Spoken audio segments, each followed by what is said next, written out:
Regardless of the configuration of these bikes, all of them will be easy to maintain and be really user friendly for the beginner rider.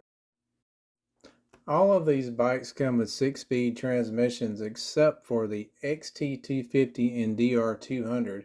However, I believe the DR and XT have wide ratio 5-speed transmissions, so there's no worry about it being a 5 or 6-speed. Just you pick whichever bike you like and go with that. I would also recommend going to a dealership that has some of these bikes and sitting on the bikes to see how they feel to your body size. I mean, you want to make sure the bike's not too small for you or too tall for you or anything like that.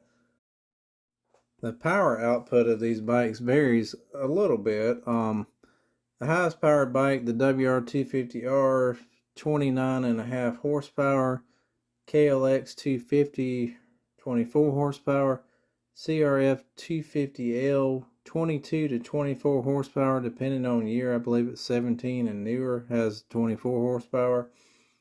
The XT250, now we're getting into the air-cooled bikes, listed at 19 horsepower. KLX 230, I found a range of 15 to 20 horsepower. And the DR200's 15 horsepower. I believe these numbers are crank horsepower, not wheel horsepower, so keep that in mind. Now, how does this horsepower translate to riding on the road?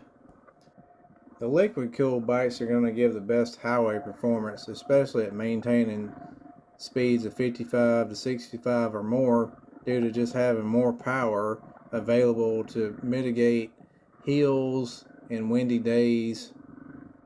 The DR200 with just 15 horsepower will probably do okay in flat areas on calm days, but if it's a hilly area and it's windy, it's probably going to struggle to maintain highway speeds. Maybe it'll maintain 55, but I think 15 horsepower is going to be marginal for any extended highway runs.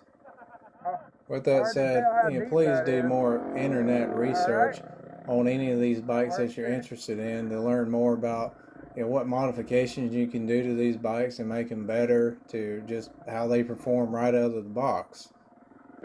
I have no personal experience with any of these bikes except the WR250R, which was a great bike. I have a little bit of experience with the KLX 250 due to my riding buddy rides one, so I'm a little bit familiar with it. And that's a great bike as well, but all of these bikes are great. Well, I think that covers all the reasons that I suggest you buy a used 250 Dual Sport as your first beginner bike. I hope this video was helpful to you.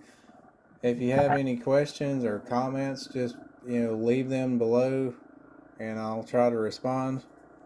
Till next time, thanks for watching.